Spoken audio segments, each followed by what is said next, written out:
Good morning. I hope everybody had a happy Thanksgiving. Did everybody have a happy Thanksgiving? Nobody seems terribly energetic this morning about Thanksgiving. Did everybody eat too much? Gain weight? I did. I ate way too much. But by the time I actually get to dinner, because I make it for my family, so I do like the turkey and all of the stuff. By the time it gets to actually dinner with them, I'm like, I've tasted everything, I'm full, and I don't really want to eat anymore. Slideshow. All right. So we were talking about the basics of professional sales, identifying needs, prospecting, just to sort of recap where we left off last time. And I forgot to take a picture of the slide, so I had to kind of refresh my memory, which is why I'm a little bit behind this morning. Assisting potential customers in recognizing and defining their needs, providing solutions to meet those needs, and then persuading customers to make a decision to use a product or service, and then, of course, following up after the sale to make sure that you have met the customer's needs, to reassure them and to try and keep their business. That's one of the things that historically has been lacking in the traditional sales model, where they didn't really focus on service after the sale. And it's one of the reasons I think that car dealers, for example, get bad reputations, because they didn't focus on that. They're focusing on it more now, and there's a couple of reasons for that. One is that they recognize that there is something called customer lifetime value, which means it's easier to keep a customer than it is to prospect for a new customer. The second is that in the new car market, the margins have become so slim that car dealerships, it used to be they made most of their money off of selling cars, and service after the sale was sort of secondary. They now make a lot more money in their service departments in many instances than they do in their car sales department. They, at one point in time, they made a lot of money on the F&I office. That's the financing and insurance benefits that they sell, things like extended warranties, which have huge markups on them. They now make a lot of money in their service department. So that's one of the reasons why, for example, John Vance in Guthrie has a lifetime. If you buy a new car from John Vance, they offer a lifetime powertrain warranty as long as you agree to get your oil changes and tires rotated and service done at the dealership, right? Because they're making a huge amount of money off the service department. So service after the sale and recognizing that has become really, really important. We didn't talk about advantages of a sales career, did we? I don't think we got to that. Why would you want to do this? We have a lot of students, when I talk to students about a career in sales, they say, I want to get a degree in business, but I don't want to go into selling, because they have that traditional sales model in mind, and they just don't want to do that, and they don't recognize that their first job is going to be a sales job if you get a degree in business. Even if you get a degree in finance, you're going to be selling financial product. And it's not going to be all just analyzing and coming up with models. It's going to be selling product. And so it's important to have these skills. So what are the advantages of a sales career specifically? Well, independence. Salespeople often must work without day-to-day supervision. Salespeople are usually out in the field. Now, there are inside sales, and there are companies that offer inside sales. Paycom, one of our big sponsors, is one that does a lot of inside sales, and then they also have outside sales. At Gartner, which is one of the companies that we partner with as well, you all start out as inside sales, and they go through actually a lot of salespeople, because they require that all of their salespeople go through 2 years of inside sales. And most of our sales students, the reason they go into sales is because they want to be out in the field. They want to travel. That's attractive to them. The ability to go and travel and do things is one of the things that they like about sales. So it's not having somebody standing over you day to day, for the most part in professional selling, monitoring what you do. So you have to have a lot of variety, but also a lot of self-discipline. So there's a lot of variance in customers' needs. If you're selling, for example, copiers, I use copiers as a lot of my examples because I'm sort of fascinated by where copiers have gone. If you're selling copiers from, everything from a small business like my business in Guthrie to UCO, there's a lot of variance. Do we need, for example, in my business, do we need a copier that collates, hole punches, staples, duplexes, and does all of that stuff? No, we don't. We don't need all of that, that kind of intense machinery that we use here. And more, even here at the university, I think we're going to see far and far less of a need for the type of copier that we have down at the end of the hall, which is a machine that takes up literally the entire room and has, 10 drawers that you can put paper in, and it will, like I said, duplex, staple, bind, hole punch. It will do all of the stuff for you that a lot of that is going away. Why is a lot of that going away in higher education? I used to give my tests in class, but then COVID hit, for my live classes, I gave tests in class and then COVID hit. And all of a sudden, all of the in-class testing went away. And I figured out ways to make the test secure, and it's easier for me to grade, and I don't have to run the risk of losing them, right? So my testing and my copy needs have shrunk dramatically. I used to print off every semester when I first started teaching. I print off the syllabus and went over the syllabus in class with everybody because that was the first time they've seen it. I don't do that anymore. I post the syllabus on D2L and it's there for you, and you don't have to print off a copy. You can look at it anytime you want. So, I think even our copier needs are changing, even in this line of business, where historically we produced mountains and mountains and mountains of paper here that then had to be, shredded because they wanted to make sure that the tests and the integrity of the tests were secure. And so those needs, I don't think we're going to see the need for the huge copiers that we used to rely on so heavily.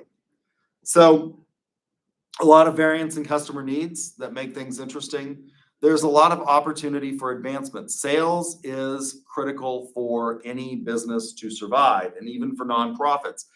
They do a type of selling. Even if you go to work for a nonprofit, they're going to look for donors and trying to convince people to give them money to stay in business. The American Red Cross, the people that they provide services to are not how they get their money, but they've got to go out and sell to try and get big donors. And they have people that do that, fundraisers that basically are engaged in selling and trying to get companies and corporations to sponsor the Red Cross, to buy into that mission and to give them large contributions.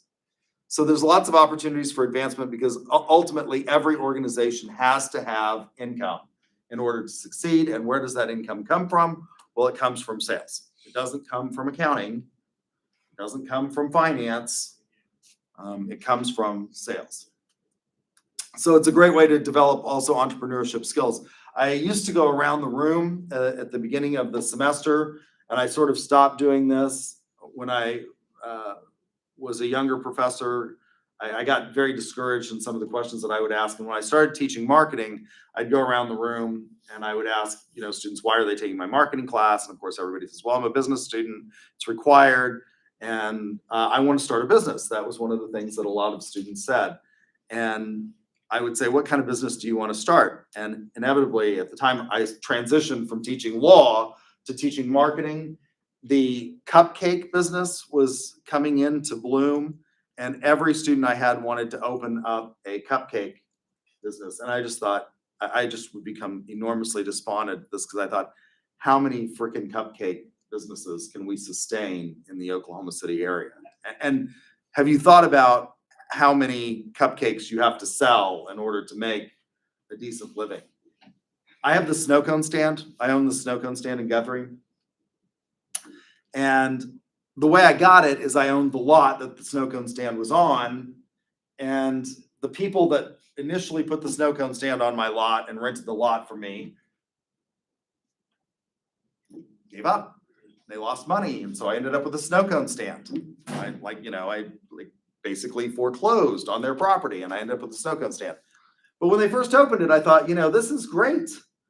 Like, I should be in the snow cone stand business. You have literally like 5 cents worth of product, and you're charging at that time for a small snow cone. And this is the Hawaiian shaved ice. It's not the old fashioned chunky ice. I mean, it's the ones that are like, you can make snow ice cream with this stuff, right? It's really good.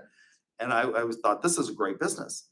Well, the reason that they kind of gave up on it, and I've gone through leasing it to, like, I think I'm on my 10th owner or 10th operator of the snow cone stand now, because everybody thinks this is a great business. Well, you have to make all of your money when people generally don't want snow cones. Like, this is not the time of year that you're going to be opening the snow cone stand and selling stuff, because it's cold outside. Who wants a snow cone at this point?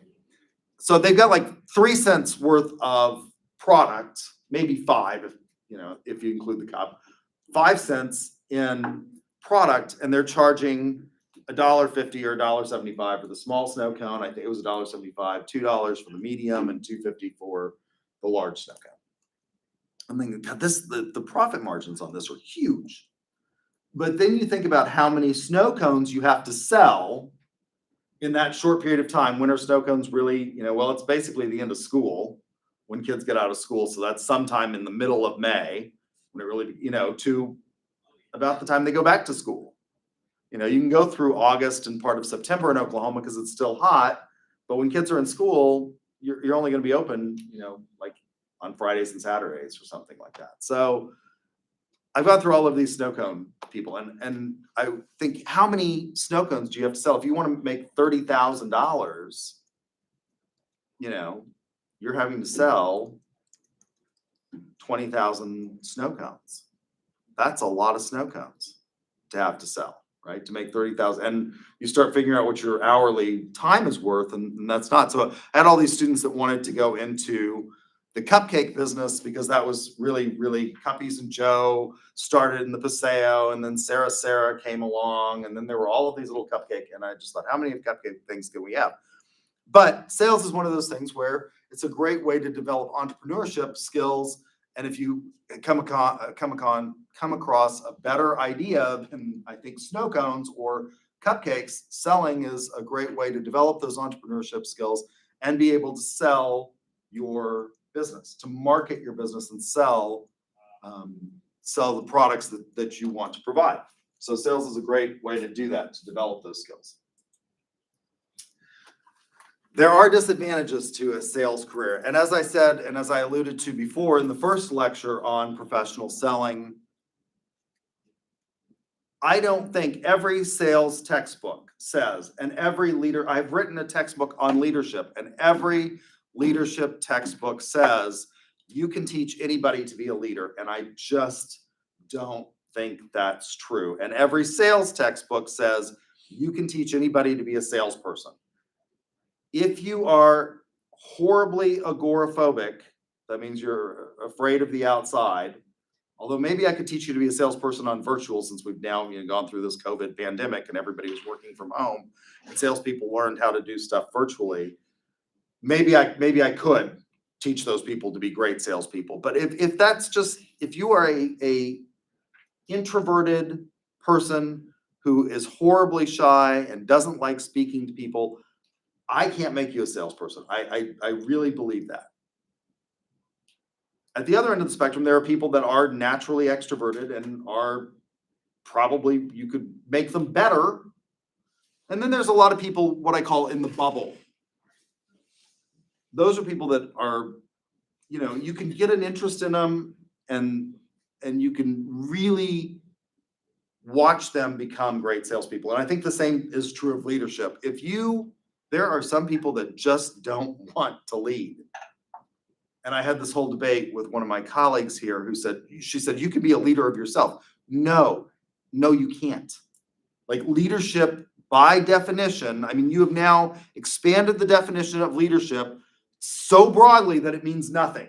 Leadership by definition is persuading other people to do what you want. Other people being the key part here. And she's like, you can lead yourself. No, that's called motivation, right? That's an internal thing. So not everybody is going to be great at sales. And I recognize that. That's what makes the world interesting is variance. Although I think if you're not horribly agoraphobic, you should consider this because a lot of you, your first career will be in sales. So what are some of the disadvantages? The salary can be variable. It can be dependent upon commissions, totally. There are lots of sales jobs out there that are 100% commission based. Now, most of the sales jobs that we have and most of the companies that we partner with, the salary is a mixture of a base plus commission, and most of our positions that we recruit for and the companies that we work with, the base is usually somewhere around $50,000 plus commission, right? So that's not bad. Very few of our students make less than $100,000 their first year. Over 80% of our students make $100,000 their first year, which is not true of any other profession, really. And it's the only profession where you can set your salary, but it's also can be very, very dependent upon that. If you don't exceed your base and make money for the company, you're not going to stay. They are going to fire you, which can be, you know, if you're one of these people who really likes job security, that can be problematic for you. If what you want is a lot of job security. I am very odd for someone my age in that I have worked for most of my professional career for one employer.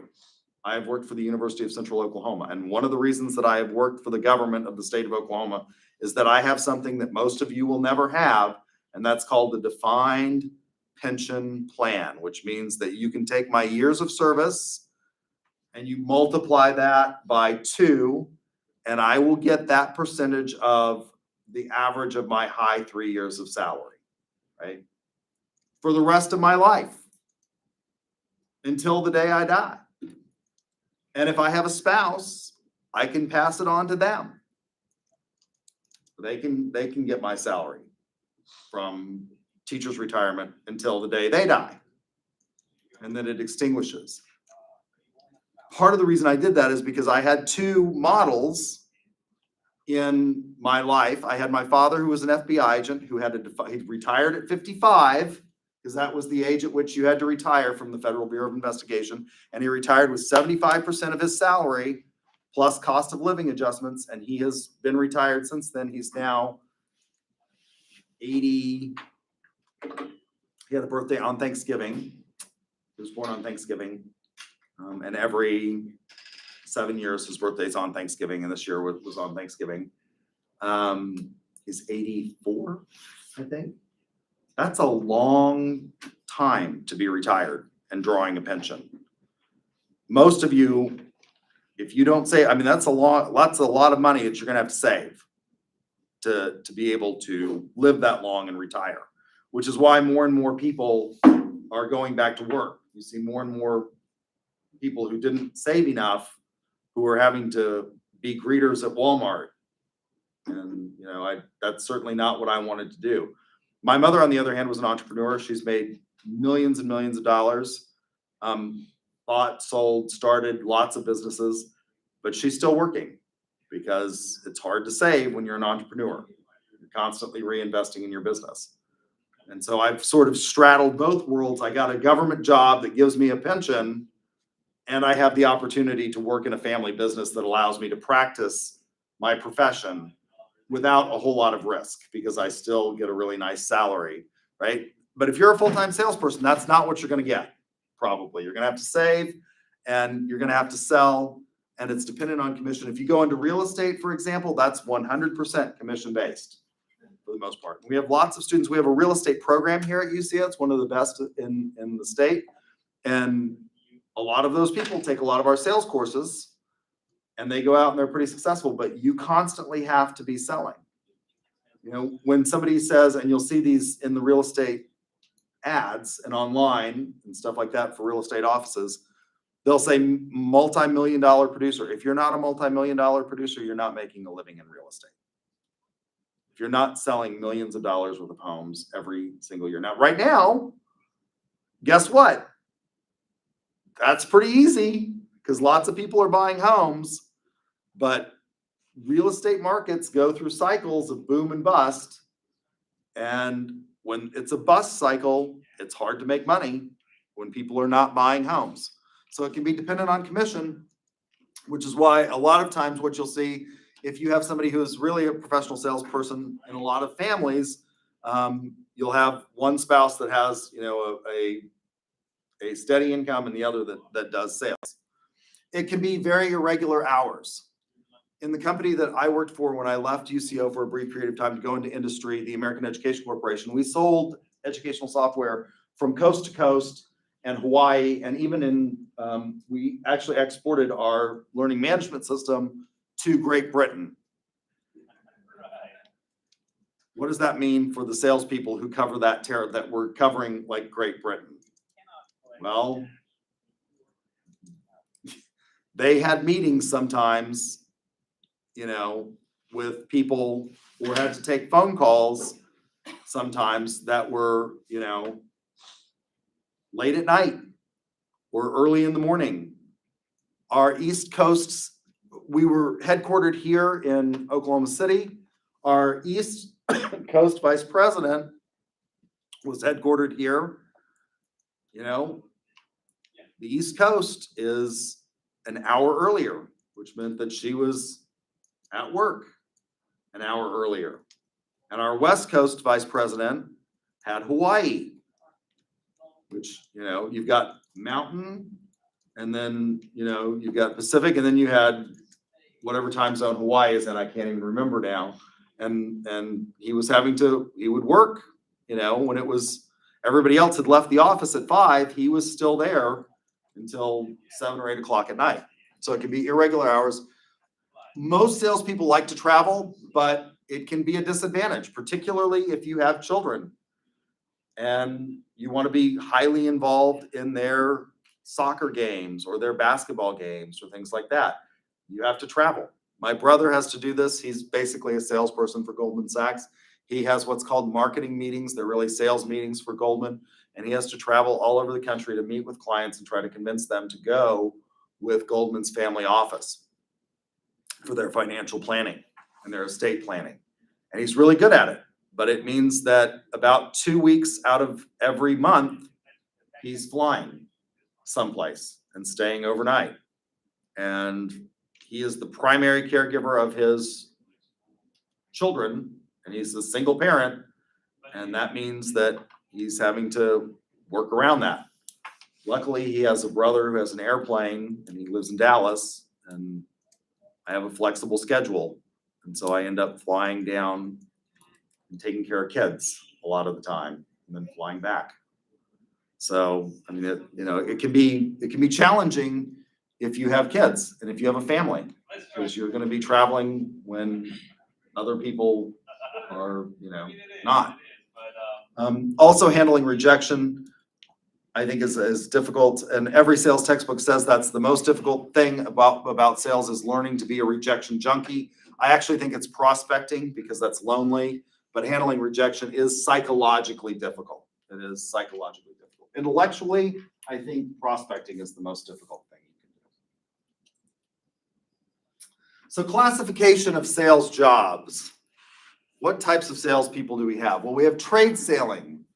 These are buyers or sellers who deal with buyers who are resellers. So things like going to Dallas market is an example of trade selling. We did a lot of trade selling at the American Education Corporation. There are these education conferences all over the country, and we would go and we would set up booths and we would talk to superintendents and directors of curriculum and instruction in various school districts about our product and what we could do and how we could help them.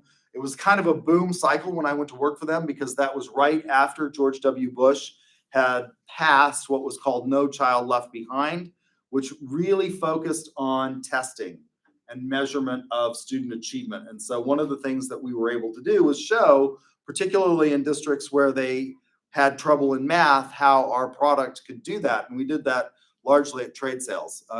So we had trade selling, missionary sales people are people like drug reps. And this is what a lot of our sales representatives or a lot of our sales students want to go into. They want to go into the pharmaceutical or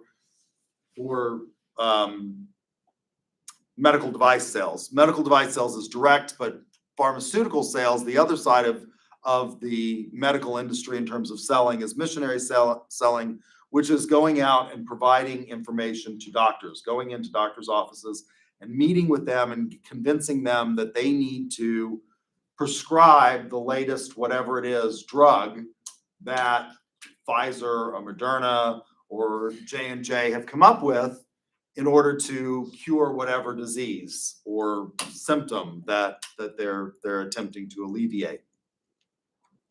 Technical salespeople, these are people generally with specialized skills who go out and sell. A lot of these people didn't start out in sales. They may have started out in things like engineering, or like my brother started out as a tax attorney. That's what he wanted to be. He thought that if he was going to be a tax attorney, he would only have to work until April 15th every year. That was his plan. He thought, I'll become a tax attorney and I'll only work from, like January until April 15th.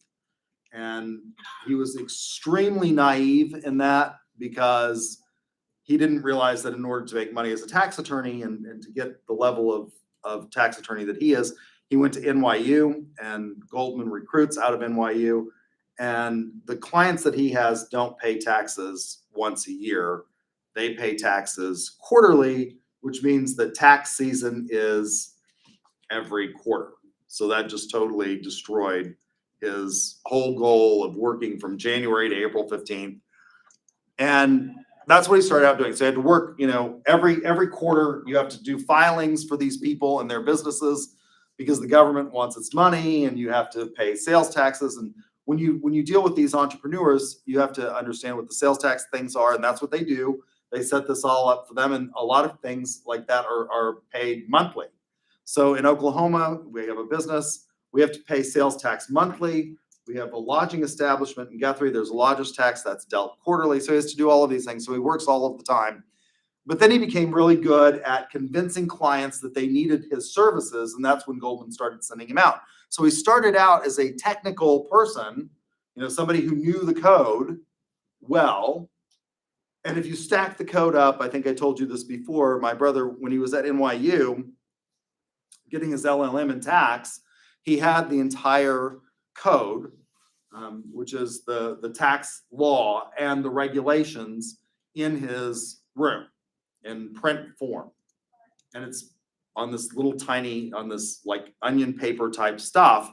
And the volumes would go beyond the ceiling. I think the current tax code is something like 75,000 pages long. So he has this technical skill, and he understands the tax system. And then when you compound that in with 50 states, which have their own tax system, it's a lot. But what he really did was he parlayed that into becoming really good at explaining to extremely wealthy people why they need that service. So he started out not as a salesperson. He started out as a tax attorney who then went into selling technical sales basically for Goldman Sachs. You find this a lot in the chemical industry, in the engineering industry, Bechtel construction, for example. You'll have project engineers who really go out and then they have to sell projects. They started out as engineering, civil engineers, and they're going out now and selling Bechtel's products to one of my best friends. His uncle worked for Bechtel as an engineer. He was selling bridges and road construction projects to like Saudi Arabia in the 1980s. New business development is a type of sales, and it's vital for firms seeking growth. That's what my sister did for a long time at L3. She did new business development, so going out and trying to find new needs that governments have and selling them on integrated systems. Then there's order taking. This is the very basic sales, where maybe you work in an inbound call center, and there are some of the skills that you use, but you're not doing like the prospecting skills, you're just taking orders. And then order getting is where you have, in involved creative problem solving. And these categories are not necessarily mutually exclusive, right?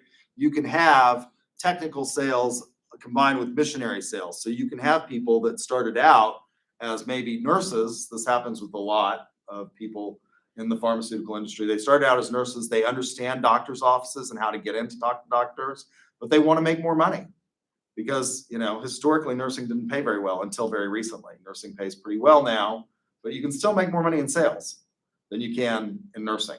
And you're not going to be working at midnight necessarily, because generally if you go into pharmaceutical sales, that is a 9-to-5 job. That's the one sales career where I can guarantee it, because doctors' offices don't see people after 5 o'clock, right? They're not seeing people after that. So it's a 9-to-5 job. You start out as a nurse, you know how to get into doctors' offices. And so you've got this technical aspect and you understand drugs and how they work. And you've had courses in pharmaceutical and pharmacology. And so you can then be in missionary sales. So they're not mutually exclusive.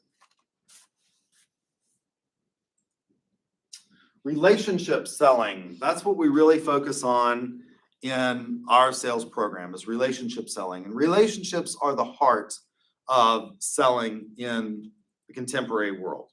When we talk about the eras of marketing, remember we went through, if you build it, they will come, right?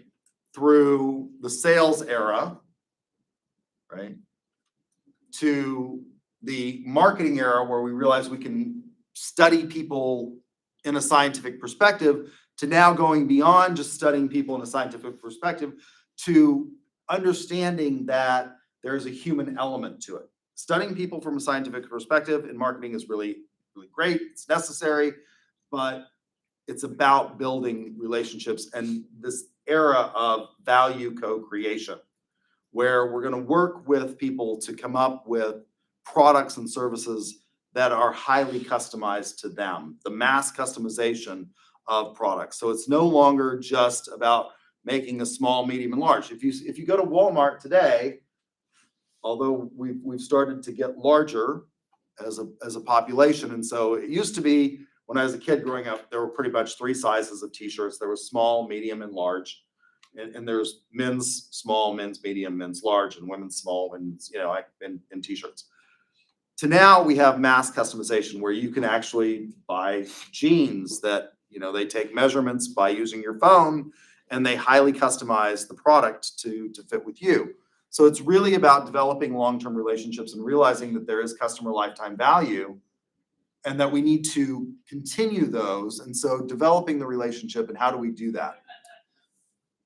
Online sales are increasing, and COVID only exponentially affected that, right? So it's increasing in terms of online sales, and technical and advanced sales positions are growing, and those involve developing relationships with people, understanding how to, for example, when they sold us D2L, how they were going to help support it. And when we come out with new platforms and there are new products, how that is going to integrate with those. So in the early days of online education, everybody for the most part was viewing these platforms that we used, these online platforms for education, like I think the first one that we had was WebCT, or was it Angel? Here, I can't remember. One of those. They were viewing it on a desktop. How are most of you now viewing your D2L? A lot of you are doing it on your cell phone, which is probably not the best platform to do it, but you can take your tests. I've done it. I've experimented to make sure that it works, and it does. You can take your exams on D2L on your iPhone. It's kind of a miserable experience to do it that way, but you can do it. So involving this new era and this new idea of value co-creation is really, really important. And developing those relationships and building them is going to increase in the future. So what is relationship selling versus traditional sales? So in the traditional sales model, it's really the ADA model, the awareness, interest, desire, action model. You're gonna get awareness, so you're gonna try to pique their interest. Awareness, interest, desire, action.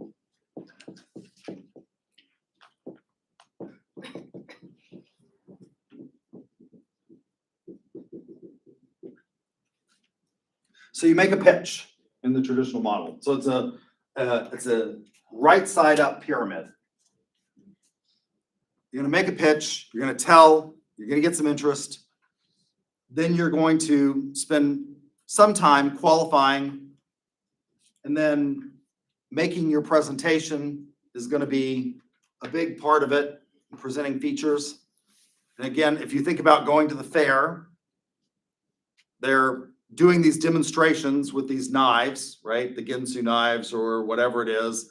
They're doing a demonstration with it, presenting features, and then closing. You spend a long time closing, long and hard. 40% of your time is spent closing.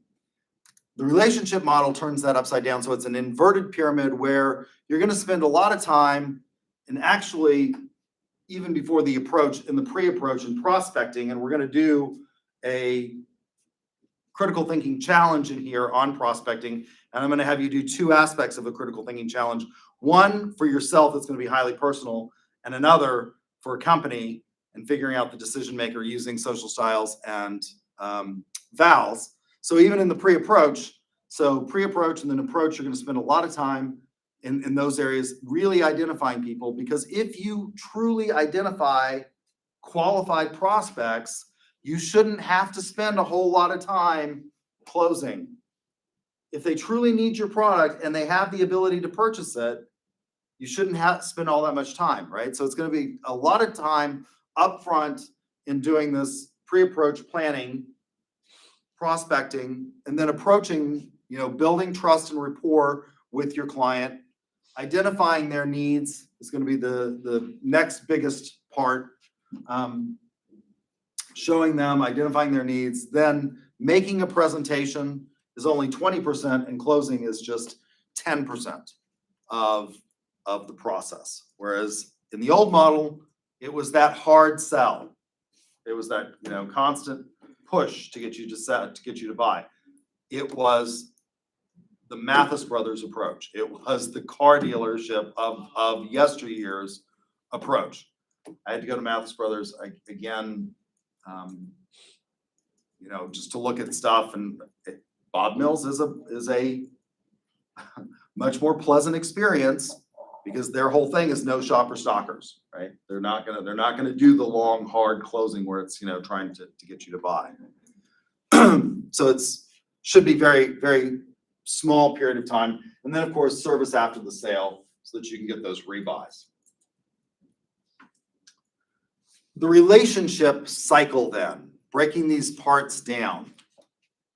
Phase one, identifying qualified prospects. And again, we'll do a critical thinking challenge on this that you'll turn in, one for yourself and then one for a company. Planning pre-approach activities. So this involves finding out who the decision maker is. What is going to motivate them, and how can you find out what's going to motivate them? And then phase two, the approach. How do you do that? How are you going to get the meeting? A lot of times this part involves a mini sale to a gatekeeper. They may not be the decision maker, but they can keep you away from the decision maker. Think about the pharmaceutical industry. Doctors are busy people. Reps from Johnson & Johnson, Moderna, Pfizer, these big companies want to get in to see doctors so that they can get you and convince you to prescribe the latest drug that they have for whatever it is. How do you do that? What is the salesperson going to have to do to get in to see the doctor? And why is it that maybe a nurse who's been in a doctor's office can be good at that? Because you're going to have to make a mini sale to the gatekeeper. Who is the gatekeeper? That's that front office staff in the doctor's office who do his scheduling, who know what is the best time to talk to him. Finding out those kinds of things is what separates sort of average salespeople from great salespeople. When I was a kid, my whole career could be summed up as I don't think I want to do that, and then I do it, and it turns out to be okay. I wanted to be a judge more than anything in the world. That's what so I knew you had to be a lawyer in order to be a judge, right? I can't imagine anything worse than being a judge now. I think it would just be a nightmare job. I have a friend, she took my job when I was associate general counsel here and I left. She took my job. Her name's Beth Kerr. She's now a district judge here in Oklahoma County. And it's a pretty miserable job, in my opinion, to sit there. At one point in time, she was doing the arraignment docket, which is for misdemeanors. So, everybody who's got a DUI that week, they file in and you go past and they set a bond and, process papers. It's about moving paper. But anyways, this is what I wanted to be. I wanted to be a judge. We had a next door neighbor who was a judge. My father was an FBI agent. We had this next door neighbor who was an appellate court judge for the state of New Mexico. My mother owned an art gallery. And I wanted to get in to see him and figure out how I could, watch some appellate court proceedings and kind of get an inside scoop. And I was a little kid. I was like 8 years old at the time. So I went to my mother and I said, I need a poster for Judge Donnelly because I want to give it to him as a gift from your gallery to try and get in to see him. And on my way to the courthouse, we lived in Santa Fe, New Mexico at the time. I stopped halfway there and I went back and I said, I need another poster. And my mother said, why do you need another poster? And I said, well, I need another poster to give to his secretary to get in to see him. Sure enough, I gave the poster to the secretary, who was so surprised that anyone would give her a gift, that like I got in instantly. She made sure I got in and I gave him the gift and I got to go watch a lot of appellate proceedings and it was highly fascinating. I got to sit behind the bench a couple of times, where the law clerks sit and hear sort of the questions that the judges. So appellate courts sit in panels of 3 and listen to that kind of thing. But I sold the gatekeeper. When I went to work for the American Education Corporation, my secretary, one of the things I was in charge of at that company was because I was the lawyer and it involved purchases, I was involved with all of the purchasing. And I didn't care about office supplies. Okay, that was just not of interest to me. So I delegated that to my administrative assistant, who ultimately she was the one. I had to sign the purchase orders, but these people would come in and want to see me, and I would say, I don't want to see Staples. And Office Depot would send their corporate rep. I don't want to see it. I don't care. That's not how you make the decision. And so they learned this pretty quickly that she was the de facto decision maker, and they started bringing, at Thanksgiving, they were bringing tins of cookies to my administrative assistant. They were, at Christmas, bringing the honey baked ham to her. So oftentimes these can involve many sales, many approaches in these various phases. Then discovering needs, spending time asking questions. And one of the things that I find that students do that's very difficult is to engage in active listening. We are so hyper connected constantly, and I have to do this myself in class. I watch as I look out among the vacant stares of my students, and I can tell when people are drifting off, and I have to change my approach. I have to do something else in order to get your attention and bring it back. Salespeople do the same thing. They're so focused on the next question that they want to get out, what they want to say, that they don't engage in active listening. So it's about not just asking the right questions for your product, but then also engaging in active listening in order to really understand what the prospect is saying and understand how to connect what they're saying with what it is that you can offer. Then presenting your product. All products have features. People don't really buy features. They buy benefits. What's a feature of this computer setup here? Dual monitor. Dual monitors. That's exactly what I was hoping somebody would say. All right, so that's a feature. Why are dual monitors important? What does that allow me to do? Multiple, yeah, it allows me greater property to see what it is that I'm doing. So one of the things I can do as I'm sitting here in class that I couldn't do when everybody used to just have one monitor.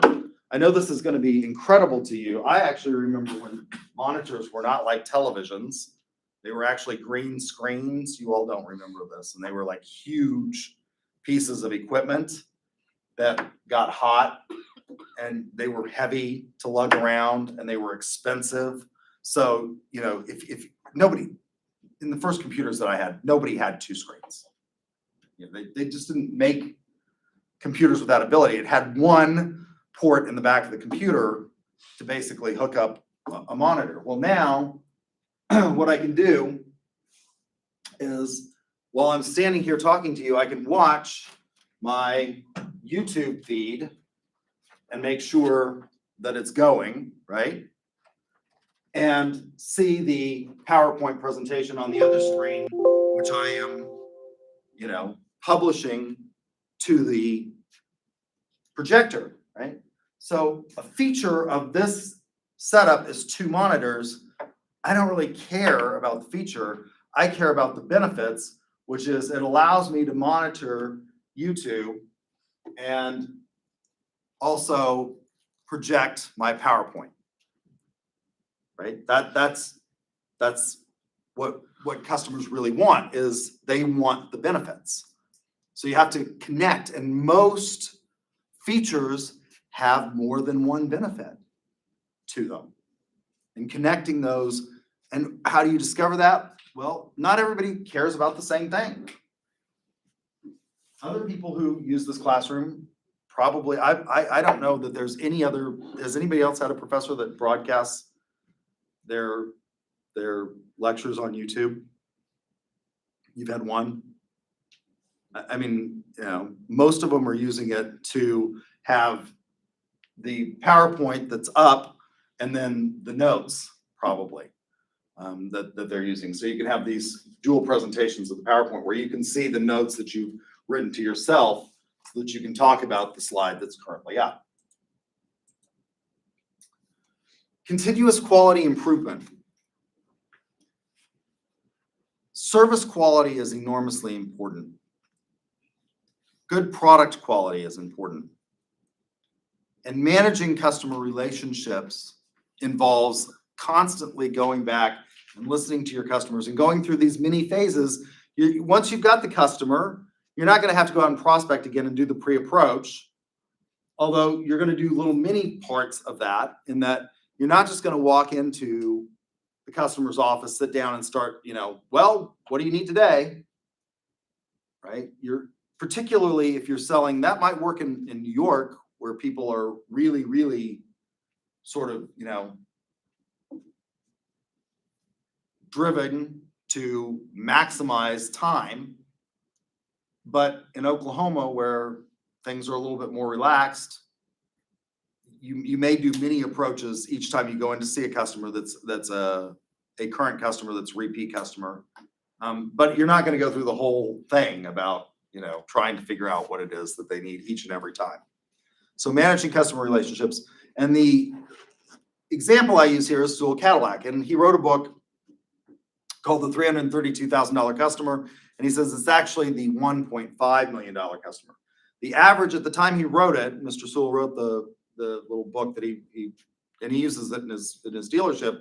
He said the average Cadillac buyer, and this was back when Cadillacs were not $100,000. It's got to be much more than this, because A Cadillac Escalade, which I think is their most popular model right now, is over $100,000, right? I mean, it's incredible. But at that time, he said the average Cadillac customer would spend over their lifetime $332,000 in rebuys of Cadillacs. It's far more. And he said then, if you take into account, if you engage in good customer relationship management and customer service, what they will do for you in terms of telling their friends, that customer becomes a $1.5 million customer by engaging in this WOM, word of mouth. And you want to avoid them engaging in what we call NWOM, negative word of mouth. Now, we used to say in the olden days of marketing that if a customer really loved you, they might tell 3 people. If they didn't like your service or product, they would tell 6. That's no longer true. If they don't like you, they will tell the world about it on Yelp or Angie's List, or which is now Angie. I'm not sure why we had to drop the list, but we've rebranded. They will tell the world on Facebook, on on every social media account that they have. So it's really important. This is not just an academic idea that we're putting out there. I mean, this really does matter. In a world in which everything is hyper differentiated and customers have the ability to really choose, that becomes a critical factor, this continuous quality improvement. Team selling is becoming more and more, because we have this hyper technical world, and I see my projectors going out again. Team selling is becoming more important.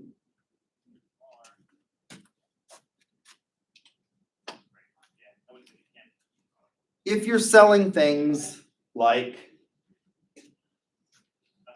road construction, you're going to have a salesperson who goes out and works on getting the RFPs, identifying them, things like that. But you're also going to have people like engineers and experts that can go along and back up what it is that you're selling, because you're probably not going to be an expert in all of those areas. And so as we become more and more complex, and our systems have become more and more complex, the ability to have teams go out and sell has become more important. Again, I use the example from American Education Corporation. I was part of the team selling effort, even though I was the general counsel. My part was to engage with boards of education's legal officer and explain to them how they could do sole source contracts with us, because we were a unique enough product, right?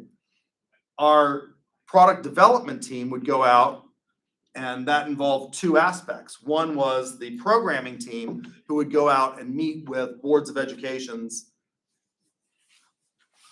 IT people and tell them how they could integrate this with their current systems and their current platforms. And then our curriculum people, who could go out and explain to the curriculum and instruction director in every single school district how our product aligned with state standards. So we had a salesperson who sort of coordinated all of that, a sales vice president who would coordinate all of that, and then I would do my part. And a lot of times we would go out together and meet with districts as the team. But if they couldn't all meet at the same time, I might have a conversation with their general counsel of the Board of Education about how we were structuring the RFP, or how they were structuring the RFP so that we could do sole source. And then our technical people would have meetings with their IT department, and our curriculum people would meet with the curriculum directors maybe individually. So this is becoming more and more common in the highly complex arena that we operate with, particularly in the business to business sales. Multiculturalism is also increasing. Obviously, we have greater interdependence. One of the things that the pandemic has highlighted is how fragile our supply chain is. How many of you have experienced stockouts in the last 30 days? What have you had a stock out on? Well, not like going out and buy something, but I work at a pet supply shop and we are there was for a while this brand of dog food called Royal Canine and customers love it, even though it's the worst food in the store. But they wanted it really bad and we just didn't have it for like 2 months because, and I asked my manager and they're like, yeah, it's supply. Like there's too much and we just don't have it. So. Okay. 7.62 ammunition, because Biden recently banned Russian imports of ammunition. Okay. That's a trade or a result of sanctions being imposed on Russia for certain things. I think you were next. I work in a restaurant, so we're constantly getting different brands of stuff. Or like there for a while there was a wing shortage. And so we didn't have like traditional wings for 3 or 4 months until we could get something else to supply. Why didn't you have the wings? Was there a shortage of chickens all of a sudden? We think maybe when COVID happened, because restaurants, like the buyers or the like farmers had to throw away so much product because they weren't coming through. Yeah. They didn't start out with as much. Yeah, so there wasn't a shortage of chickens. They just weren't able to process them. And a lot of the processing houses closed down because COVID was going through waves, which meant that lots of product was spoiled and just had to be destroyed. And so that's one of the things. One of the interesting ones yesterday I was making Frito chili pies. I made homemade homemade chili, vegan chili, because I've got this vegan secretary, so I made vegan chili. It's actually pretty good. Like my vegan chilies, you can't tell the difference really. And I am like a meat, I am like definitely like a meat 3 meals a day person. So I made this vegan chili, couldn't find Fritos. Fritos were out of stock. And you know why? It's not because there's not enough corn. It's because there's not enough drivers to get the corn to the processing plants for the Fritos. So you had one? Yeah, my best friend, he does cattle in Gary. He said the meat processors also jacked up the prices with processing needs as well. Oh, yeah.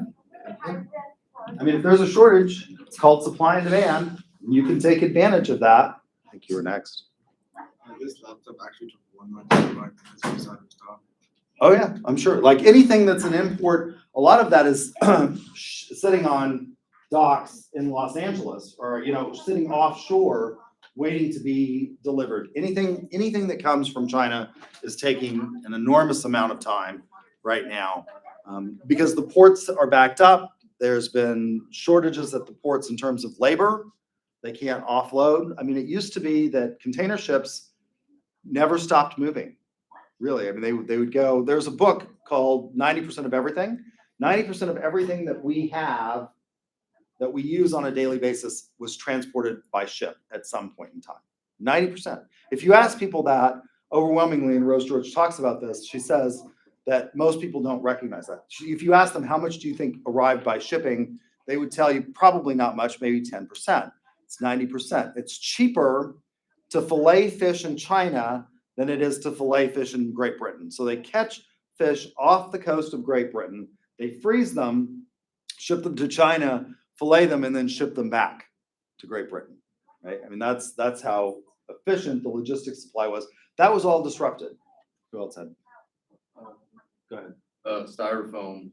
Yeah, It wasn't the foam itself. I think it was one of the chemicals that they used to make the styrofoam that they had a shortage on. and the lids, and the Yeah. straws. Yeah. All of that's been. I work at Starbucks and there's like so many things we've been out of for like months. Coffee is another one that's shipped in, and so that's another one that we can have lots of time out. I work at a bridal shop and typically dresses to order in, like wedding dresses take about 4 to 6 months. Some dresses aren't even coming in until 8 months now because, So if you're planning a wedding, yeah. you better plan now At least a year. or have an Yeah, heirloom I know. dress. Mhm. Like there's no quick wedding where you're just not gonna have like the dress of your dreams. Pretty much. Actually, one person I know experienced this, what you're talking about. So they wanted to get married because they needed health benefits, and one of the partners needed health benefits. So they actually got married in a official, legal ceremony down at the courthouse, and then waited until COVID was over to have sort of the big wedding. And they didn't tell anybody that they'd been married that whole time because they thought that their parents would be disappointed. Oh, yeah, we've gotten a lot of those people. So, yeah. If you drive down Broadway, you see a lot of car lots are empty, Oh, yeah. especially Mercedes. That's the chips that they're having a Oh, hard yeah. time getting in. So it's one of the things that used cars are now, if you have a used car that's in good condition, you can probably sell it for more than you paid for it. I've been offered more for my truck than I paid for it. And it's not in the greatest of condition, but there's not a lot of heavy duty trucks out there, and other people really need them. So increasing interdependence, supply chain is one of these things where we found out how much interdependence we actually have. And that means increasing diversity. As China has come to the forefront, it used to be that American business was dominant in most of the world. But we're going to have to realize the interdependence that we have with China. I watched a special on CNN about the rise of Xi Jinping and what has happened. Historically speaking, and this is one of those things where multiculturalism and an understanding of it is really, really critical to business in the contemporary era. Historically, the idea was if you study developmental economics, the economics of developing nations, the idea was that the more you got a middle class, the more democratic and open the society would become. Because as people become more educated, as they become more wealthy, they start demanding greater and greater participation in rights. And that was the idea. And we saw this happening in a lot of developing countries. For example, Mexico was an ideal situation. Mexico was largely a one-party state, and it's still not perfect. I mean, it was largely a one-party sort of, strong man leadership. They have become more and more democratic. And why have they become more and more democratic? Well, as Mexico has moved from, sort of a newly industrialized to a more advanced industrialized society, more and more people are participating. The iPhone, this has allowed for greater and greater participation among a lot of people, right? And so the idea was that this would happen. Then we look at China, and that's not what has happened in China. There are the number one city for billionaires in the world is no longer an American city. The vast majority, or the largest number of billionaires in any one city is no longer, it used to be New York, and then it was Los Angeles, and now it's Shanghai. Has more billionaires than any other city in the world, according to CNN's report. China has not opened up in terms of becoming more free, more democratic, more press freedoms, more rights to speak out. And so developmentalists are going to have to come up with a new theory, political economists, as to why this is. That maybe what we thought of as being the secret sauce for democracy, which was the accumulation of wealth by individuals who then demand greater rights, we're going to have to rethink that. Because China has gone way back. So there was the original leader of communist China, who overtook China when the nationalists had fled to Taiwan. So, I mean, historically, there was this emperor. There's kind of a nice movie about the last emperor, if you've ever watched it. It's an interesting film of China. When the emperor fell, the nationalists controlled China, and the communists sort of fled into the hills. They came back and they overtook the nationalists. Again, historians would be horrified by my oversimplification of Chinese history.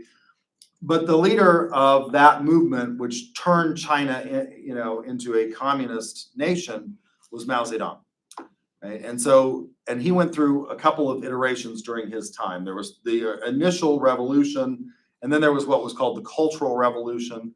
And Xi Jinping's parents actually suffered during the Cultural Revolution because they had been sort of high-ranking, his father had been sort of a high-ranking communist official that they then turned against during the Cultural Revolution and sent him and his family to, the countryside to work as peasants. And how he's risen, you would think that as a result of and it took him a long time. He applied to be a Communist Party member like 4 or 5 times and was rejected. And you would think that that would make him less hardline.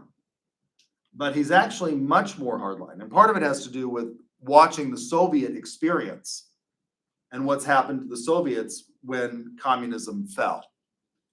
And so understanding this multicultural and interdependent world is becoming more important, but also more complex and it's more interesting, but also much more demanding in terms of understanding the way things work, right? That's a good place to stop. If you got ducks, come see me, and we'll talk about on Thursday, the critical thinking challenge.